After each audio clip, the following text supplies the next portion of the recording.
स्वागत है आपका मेरे चैनल शैक्षिक पटल पर। मैं डॉक्टर सुनीता मिश्र। बचाइए अपनी प्राण ऊर्जा। प्राण ऊर्जा का अपव्यय कैसे रोकें? प्राण ऊर्जा को बचाने से पहले ये समझिए कि यह ऊर्जा असल में कहाँ से क्षय होती है। तंत्र और योग शास्त्र कहता है कि हमारा शरीर जो है वह एक घड़े की तरह है। यदि घड़े में छेद हो तो आप उसमें कितना पानी भर लीजिए, दिन भर भरिए पानी, वो तो खाली रहेगा ना। तो हमारी प्राण ऊर्जा मुख्य रूप से 4 स्तरों पर अपव्यय होती है। पहला मानसिक स्तर पर, दूसरा भावनात्मक स्तर पर, तीसरा इंद्रियों के स्तर पर, चौथा शारीरिक और जैविक स्तर पर। तो शारीरिक और जैविक स्तर पर कैसे ऊर्जा क्षय होती है? जब हम गलत तरीके से सांस लेते हैं, अधिकांश लोग छाती से छोटी अधूरी सांसें लेते हैं। ये 90% लोग होते हैं। जब शरीर को पूरी ऑक्सीजन या प्राणवायु नहीं मिलती तो कोशिकाएं थकने लगती हैं। गलत खान पान और दिनचर्या, ऐसा भोजन करना जिसे पचाने में शरीर को अधिक ऊर्जा लगानी पड़े, जैसे गरिष्ठ भोजन, तला हुआ, बासी और बहुत ही ज़्यादा कड़ा, रूखा। इसके अलावा नींद पूरी न होना, देर रात तक जगना, डिजिटल व्यस्तता, शरीर की प्राकृतिक जैविक घड़ी के विपरीत जाना और सोना, जागना, देर तक जागना और सुबह देर तक सोना। ऊर्जा का अपव्यय हमारी मूलाधार और स्वादिष्टान चक्र को कमजोर करता है, जिससे व्यक्ति हमेशा थका हुआ और भ्रमित और इच्छा शक्ति से कमजोर होता है। दूसरी चीज़ की इंद्रियों के स्तर पर हमारी ऊर्जा का क्षरण होता है। आँख, कान, जीभ आदि के द्वारा बाहर की दुनिया से जुड़ने के मार्ग हैं। तंत्र में इन्हें द्वार कहा गया है, जहाँ से ऊर्जा बाहर बहती है। अत्यधिक व्यर्थ बोलना, फालतू बोलते रहना, बेवजह बातें करना, निंदा करना, चिल्ला कर बोलना, बक बक बक बक करते रहना, वाक में बहुत बड़ी शक्ति होती है। इसका दुरुपयोग ऊर्जा को तुरंत घटाता है। तो लिमिट में बोलें, बहुत फालतू न बोलें, ज़रूरी हो तभी बोलें। और लगातार सोशल मीडिया पर रील्स स्क्रॉल करना, हिंसक या अत्यधिक उत्तेजक विजुअल्स देखना और तेज या अशांत संगीत सुनना, इससे आँखें और मस्तिष्क हमारे थक जाते हैं। शारीरिक और जैविक स्तर पर तो ही है, जो कि अभी हमने बताया। जब हमारी भावनाएं डिसबैलेंस होती हैं तब ऊर्जा का क्षरण बहुत तेजी से होता है। क्रोध करने पर 1 मिनट का बहुत तेज गुस्सा आपके शरीर और तंत्र की ऊर्जा को बहुत तेजी से नष्ट करता है और जिसे रिचार्ज करने में शरीर को फिर पुनः 12 घंटे लग जाते हैं। यानी 1 मिनट का गुस्सा 12 घंटे में हम कवर कर पाते हैं, और उस बीच आपने फिर गुस्सा कर दिया तो फिर उसे रिचार्ज करने में घंटे लग जाते हैं। इस तरह आपका शरीर कर्ज में चला जाता है। ऊर्जा क्षरण हो जाती है, जो कि पूरी ही नहीं हो पाती। दबी हुई भावनाएं, पुरानी कड़वाहट, अपराध बोध या किसी के प्रति नफरत को मन में दबा कर रखना, इन भावनाओं को दबाए रखने के लिए शरीर को लगातार अपनी ऊर्जा, प्राण ऊर्जा लगानी पड़ती है। मानसिक स्तर पर भी हम अपनी ऊर्जा का क्षरण करते हैं। मस्तिष्क सबसे ज़्यादा ऊर्जा खपत करता है। जब मन अनियंत्रित होता है, ऊर्जा का सबसे बड़ा अपव्यय ही होता है।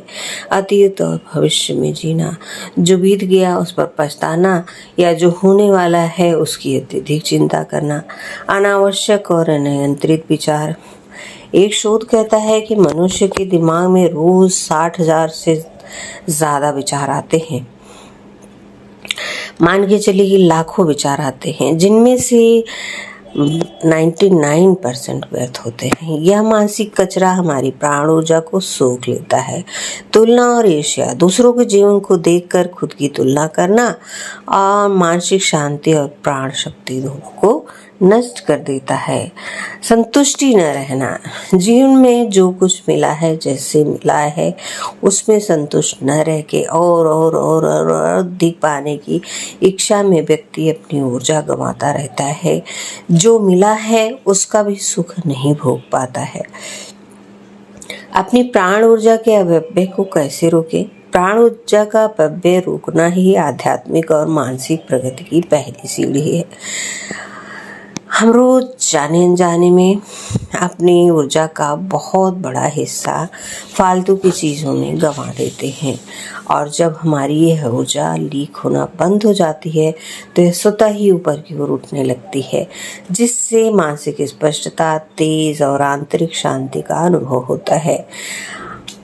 तो हमें अपनी प्राण ऊर्जा को रोकने के लिए, सुरक्षित करने के लिए, संरक्षित करने के लिए क्या करना चाहिए, इसके कुछ व्यवहारिक और अच्छे उपाय हम आपको बताएंगे, जिससे अपनी आप प्राण ऊर्जा को रोककर अपने आप को स्वस्थ और व्यवस्थित रख सकते हैं। तो सबसे पहले मानसिक स्तर पर अपनी ऊर्जा बचाए रखने के लिए अपने विचारों को कंट्रोल करना होगा, अनावश्यक सोच से बचना होगा। भूतकाल के पछतावे और भविष्य की चिंता में प्राण ऊर्जा सबसे ज़्यादा नष्ट होती है। जब भी मन भटके, अपनी सांसों पर वापस आ जाए। प्रतिक्रिया पर नियंत्रण करें। हर बात पर तुरंत प्रतिक्रिया देने, बहस करने या खुद को सही साबित करने की आदत ऊर्जा को बहुत तेजी से निचोड़ती है। मौन धारण करना ऊर्जा को बचाने का सबसे अचूक उपाय है। शारीरिक और इंद्रियों के स्तर पर तो अपनी आँखों से अच्छा देखें, कानों से अच्छा सुने, मुंह से अच्छा बोलें। आज के समय में हम सोशल मीडिया पर, मोबाइल पर, डिजिटल तरह से हम अपने आँखों के रास्ते प्राण ऊर्जा का क्षरण खूब करते हैं, जिसे इंद्रिय अपव्यय कहते हैं। स्क्रीन टाइम को कंट्रोल करें। दिन में कुछ समय आंखें बंद करके शांति से बैठें, कुछ भी न करें, मोबाइल को दूर हटा दें। और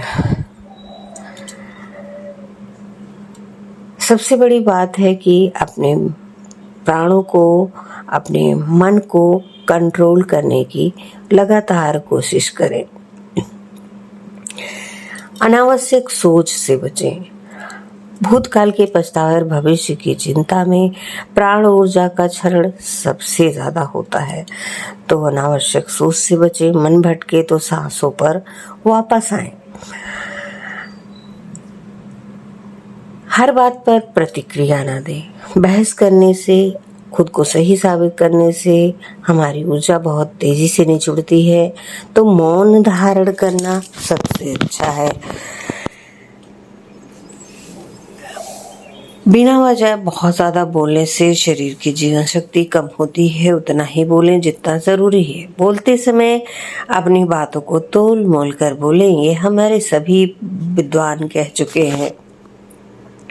अपनी ऊर्जा को लॉक करने के लिए, ऊर्जा को शरीर के भीतर ही बांधने के लिए खेचरी मुद्रा यानी जीभ को तालू से लगाना, या जब आप शांत बैठे हों या काम कर रहे हैं तो अपनी जीभ को उलट कर मुंह के ऊपरी तालू से लगा लें। इसे एक सहज अवस्था में करें। यह ऊर्जा ऊर्ध्वगमन में मदद करती है और विचारों के प्रवाह को धीमा करती है। मूल बंद, अपने निष्कासन अंगों को हल्का सा सिकोड़ना या ऊपर की ओर खींचना। यह नीचे के चक्रों से ऊर्जा को लीक होने से रोकता है, उसे रीढ़ की हड्डी के रास्ते पर भेजता है। रोज 20 मिनट प्राणायाम और अनुलोम विलोम जरूर करें। इसे करने से इड़ा पिंगला नाड़ियों का संतुलन होता है और ऊर्जा व्यर्थ भटकने की बजाय केंद्रित हो जाती है। ऊर्जावान लोगों के साथ रहें। ऐसे लोगों, समाचारों, माहौलों से दूर रहें या कम समय दें जिससे आपकी ऊर्जा क्षरण हो जाने अनजाने में। प्रकृति के साथ समय बिताएं, पौधों के पास बैठे, नंगे पैर घास पर चलें, उगते सूरज को देखें। यह हमारी प्राण ऊर्जा को रिचार्ज करता है। कुछ समय आप अकेले मौन बैठें, खुद के साथ रहना सीखें। रोज रात को सोने से पहले केवल 5 मिनट पूरी तरह मौन और स्थिर होकर बैठें। पूरे दिन में जहाँ जहाँ आपकी ऊर्जा बिखरी थी, मानसिक रूप से संकल्प करें कि मैं अपनी सारी ऊर्जा को अपने भीतर समेट रही हूँ। तो यह कार्य कोई कठिन नहीं है, आप इसको कर सकते हैं। अपने दिमाग के विचारों को जो तूफान की तरह चल रहा है उसको रोकें। गहरी सांस अंदर लें, सांस को अंदर आराम से रोकें। कुंभक और अपना पूरा ध्यान दोनों भौहों के बीच पर ले आएं। जितनी देर सहजता से रोक सके रोकें, फिर धीरे से सांस बाहर छोड़ दें। ऐसा केवल 3 से 5 बार करें। सांस रुकते ही विचारों की गति धीमी हो जाती है, क्योंकि प्राण और विचार एक ही सिक्के के 2 पहलू हैं। भ्रामरी प्राणायाम मस्तिष्क को शांत करने का तांत्रिक नाद। यह थके हुए तंत्रिका तंत्र के लिए एक अमृत की तरह है। अपनी दोनों आंखों को बंद करें और कानों को अंगूठे से बंद करें। एक गहरी सांस लें और मुंह बंद करके मधुमक्खी की तरह मम की ध्वनि निकालें। इस ध्वनि के कंपन को अपने पूरे सिर और मस्तिष्क में महसूस करें। रोज रात को सोने से पहले इसके 5 से 7 चक्र करें। यह आपके दिमाग के स्ट्रेस हार्मोन को तुरंत कम करके गहरी नींद लाता है।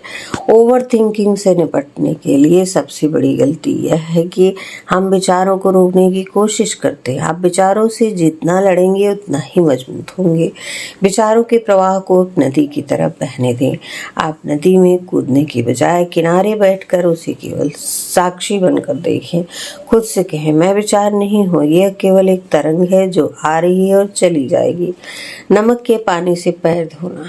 दिन भर की मानसिक थकान कई बार नकारात्मक और भारी ऊर्जा के जमा होने से होती है। रात को सोने से पहले 1 बाल्टी गुनगुने पानी में थोड़ा सा समुद्री नमक डालें। 10 मिनट के लिए अपने पैर उसमें डुबो कर रखें। नमक में ऊर्जा सोखने की अद्भुत क्षमता होती है। यह आपके शरीर की सूक्ष्म नाड़ियों से खिंचाव और तनाव दूर कर देगा। जब आप रात को सोएंगे तो बिस्तर पर लेटने के बाद अपने पेट पर हाथ रखेंगे। केवल 10 गहरी और धीमी सांस लेंगे। पेट का ऊपर नीचे होना आपकी बिखरी हुई ऊर्जा को आपके केंद्र में लाएगा, यानी मणिपुर चक्र में लाएगा। और यह आप रेगुलर करेंगे तो निश्चित रूप से अपने आप में बहुत बड़ा परिवर्तन लाएंगे। आप अपनी प्राण ऊर्जा को संरक्षित करके अपने आप को संभाल लेंगे। अगर आप शैक्षिक पटल पर नए हैं तो चैनल को सब्सक्राइब जरूर करें और साथ ही बेल आइकन प्रेस कर दें, जिससे आने वाले वीडियो की नोटिफिकेशन मिलती रहे। और वीडियो को अंत तक जरूर देखा करें। वीडियो को लाइक करें, ज़्यादा से ज़्यादा शेयर करें। अपने बहुमूल्य सुझाव कमेंट बॉक्स में अवश्य दें। आपके सुझावों का, विचारों का हमें इंतज़ार रहता है। वीडियो को ज़्यादा से ज़्यादा लोगों तक पहुंचाएं। अपने दोस्तों, मित्रों, रिश्तेदारों में शेयर करें, उनसे सब्सक्राइब करवाएं। धन्यवाद। नमस्कार।